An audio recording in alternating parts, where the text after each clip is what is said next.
Selamat sore kaum muda bagi Tuhan, khususnya di Bromo. Kita bersyukur kesempatan indah pada sore hari ini. Tuhan memberikan kesempatan kita boleh datang kepadanya. Biarpun tidak ibadah di dalam gedung gereja, tetapi saya yakin saudara di rumah pun mengikuti dalam ibadah ini. Satu pujian untuk kemuliaan nama Tuhan. Ubah hatiku seperti salju. Haleluya, kita siapkan hati kita. Ubah hatiku Tuhan, ubah hatiku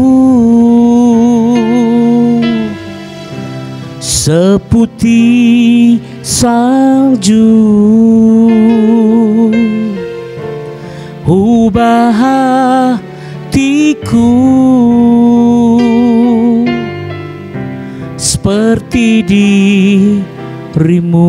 Sekali lagi katakan, ubah hatiku, ubah hatiku seputih salju. Ubah hatiku seperti dirimu. Katakan, engkau panjunan, engkau panjunan, ku tanah liat, bentuk jadikan ini doaku.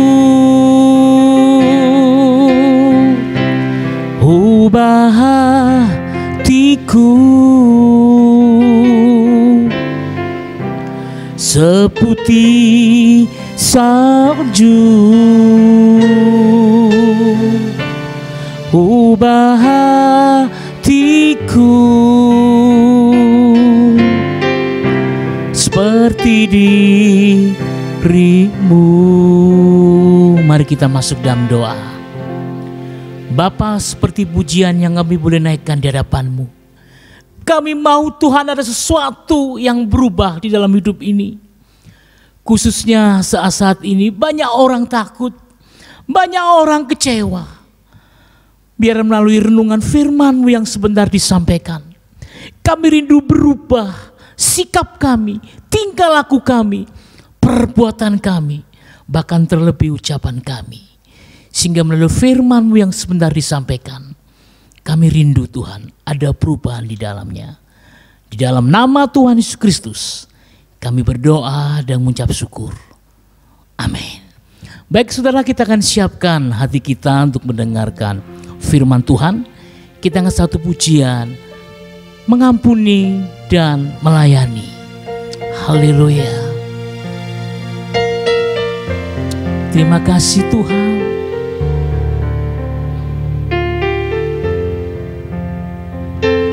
Haleluya. Mengasihi, mengasihi, mengasihi, mengasihi lebih sungguh. Mengasihi, mengasihi lebih sungguh. Katakan, Tuhan lebih dulu. Tuhan lebih dulu mengasihi kepadaku.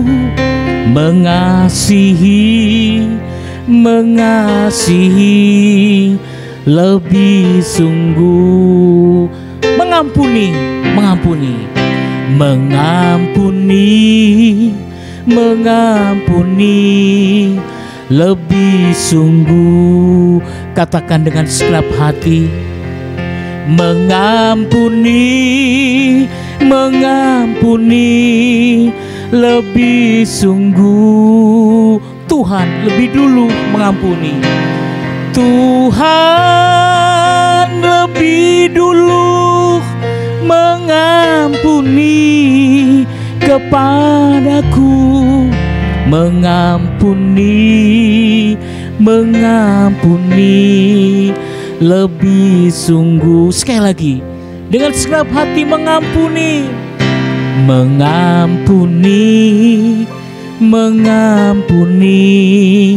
lebih sungguh, mengampuni lebih sungguh. Katakan, Tuhan lebih dulu, Tuhan lebih dulu mengampuni kepadaku, mengampuni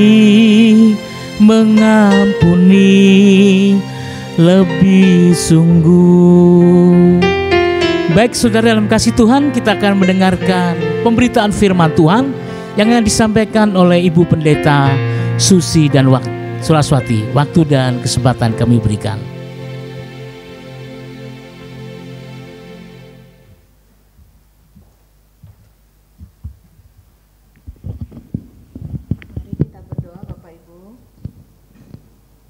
Kami bersyukur ya Tuhan, ketika kami tidak bertatap muka pada saat ini, tetapi kami boleh tetap diberi kesempatan untuk kami boleh mendengarkan firman Tuhan. Kami percaya Tuhan, Engkau akan menolong kami semua, sehingga kami boleh mendengarkan firman Tuhan dengan baik, bahkan kami boleh melakukannya. Urapi hamba-Mu dan urapi seluruh kaum muda remaja-Mu pada sore hari ini. Dan di dalam nama Tuhan Yesus saja kami bersyukur dan berdoa. Amin. Selamat sore kaum muda remaja yang kekasih. Kita akan bersama-sama belajar firman Tuhan. Sekalipun kita tidak bertatap muka, namun kita bersyukur lewat video ini kita tetap bisa belajar firman Tuhan bersama-sama. Pengurus memberikan tema pada hari ini adalah saling mengampuni. Di dalam Kolose pasal yang ketiga ayat yang ke-13. Demikian bunyi firman Tuhan. Sabarlah kamu seorang terhadap yang lain, dan ampunilah seorang akan yang lain apabila yang seorang menaruh dendam terhadap yang lain. Sama seperti Tuhan telah mengampuni kamu, kamu perbuatlah demikian.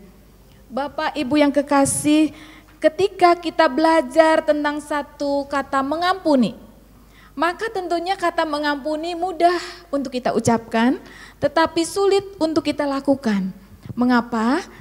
Satu kali pernah ada seorang jemaat datang dan berkata, aduh Bu Susi, saya nggak bisa ngampuni. Bahkan apa yang sudah dilakukan dia kepada saya sampai mati, saya akan tetap ingat. Terus saya katakan, aduh rugi sekali kamu, ketika mati kamu membawa kesalahan orang lain, dan itu tidak membawa guna.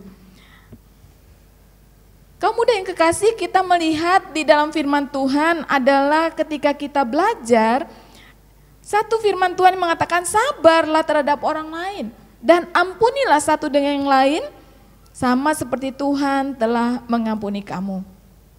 Sebuah pepatah dari seorang bernama Alexander Pope, dia mengatakan bahwa berbuat kesalahan itu adalah manusiawi, tetapi mengampuni itu adalah sifat ilahi.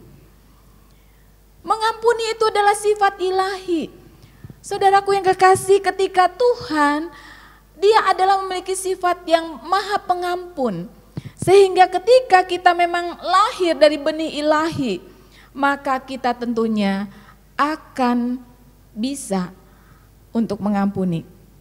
Saya akan membagikan ada 4 hal di dalam Kolose pasal 3 ayat 13 ini.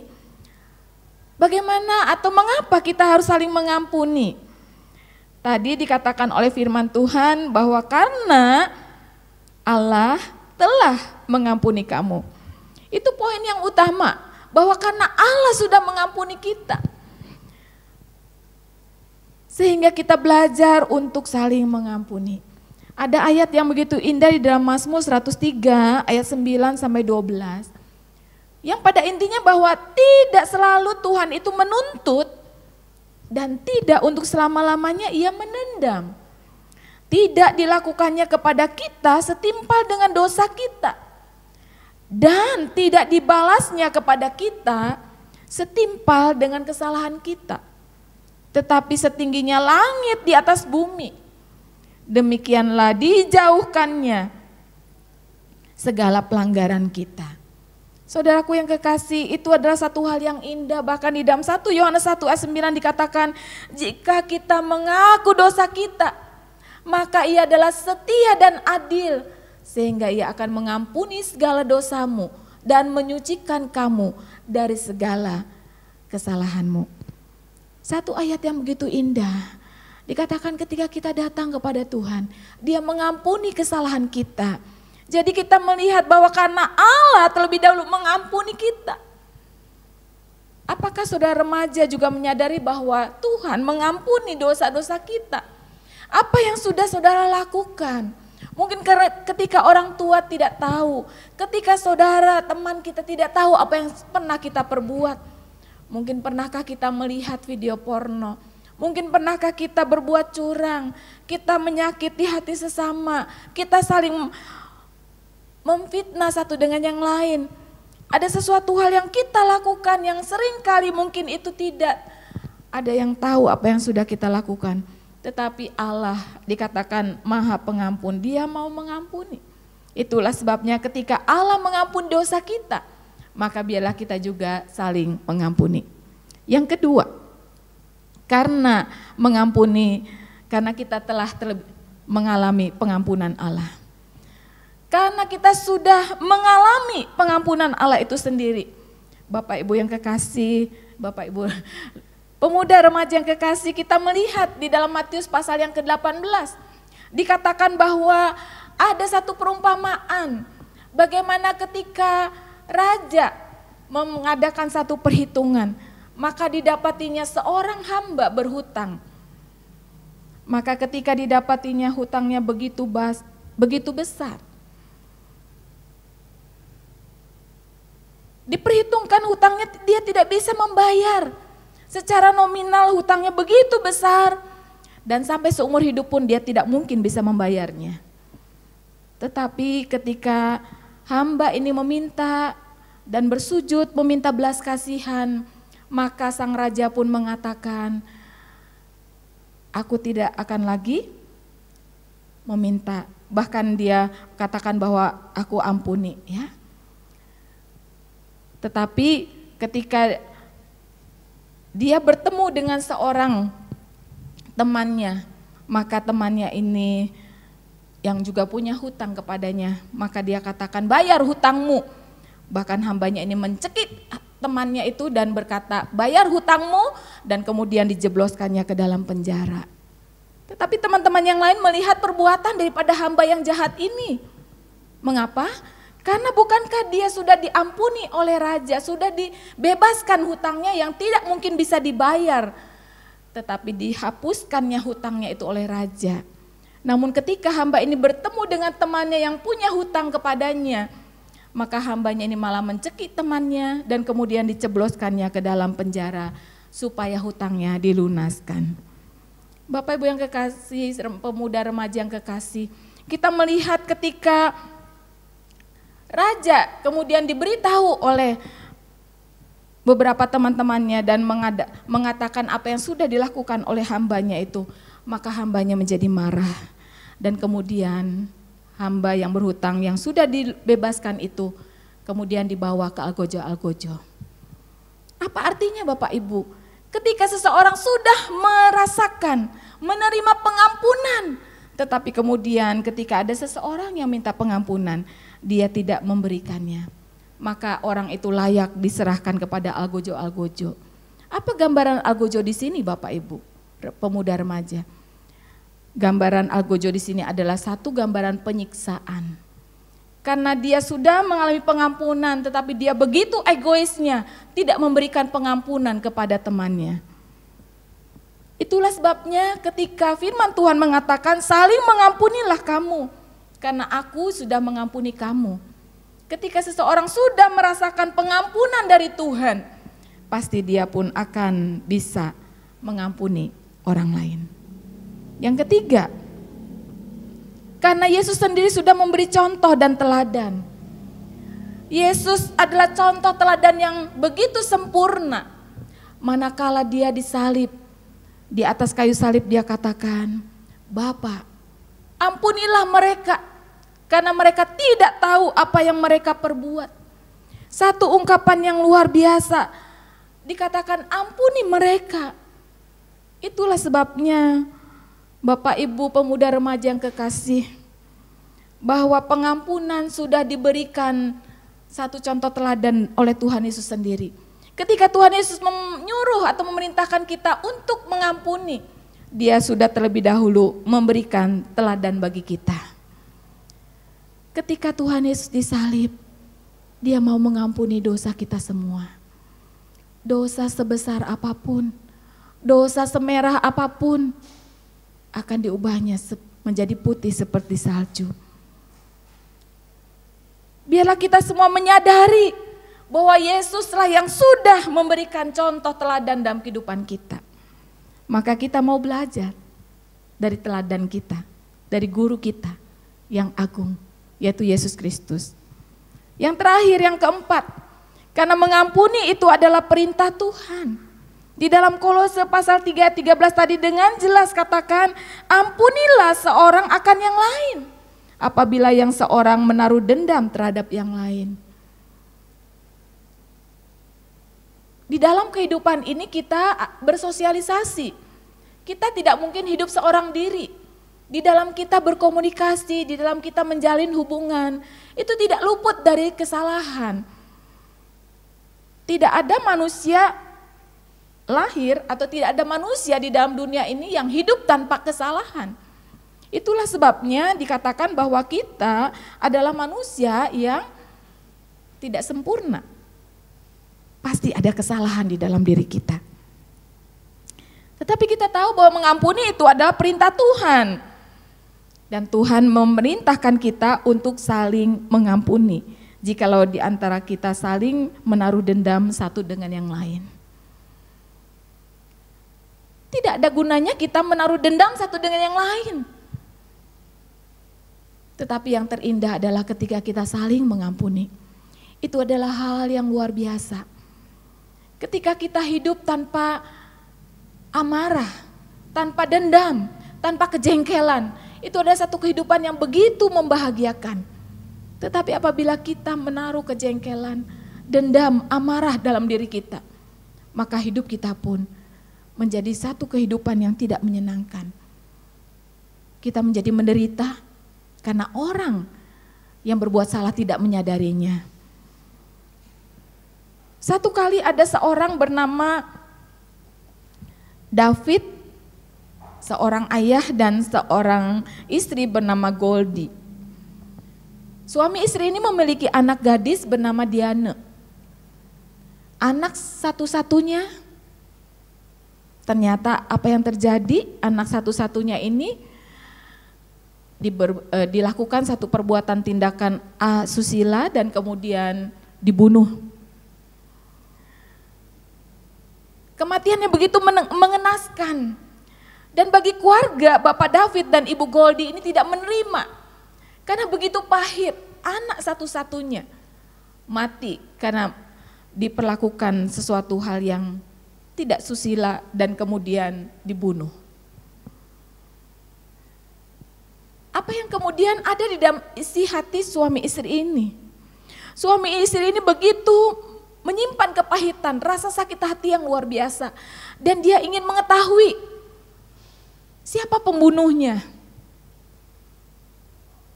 Tetapi kemudian sejalannya waktu, ada kasih yang luar biasa di mana Allah mengingatkan, di mana Bapak David dan Ibu Goldie mengalami pengampunan daripada Tuhan. Kasih Allah hadir di dalam kehidupannya, sehingga sampai satu saat dia mengatakan, ketika aku berjumpa dengan sang pembunuh anakku, maka aku akan memberikan pengampunan.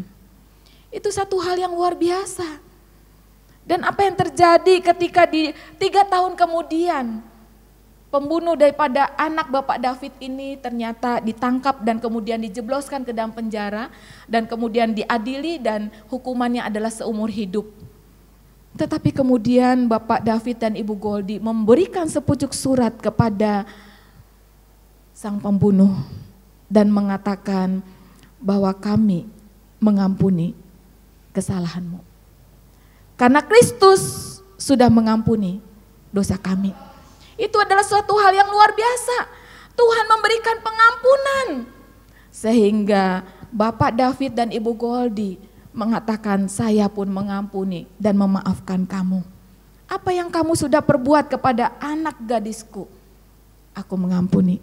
Itu adalah satu hal yang luar biasa, pemuda remaja yang kekasih, di mana memang mengampuni adalah perintah Tuhan. Tadi saya katakan bahwa mengampuni itu kata yang mudah diucapkan, tetapi kadang sulit untuk dilakukan. Tetapi mari melalui renungan singkat ini kita belajar apa artinya pengampunan. Karena Allah yang terlebih dahulu memberikan pengampunan kepada kita.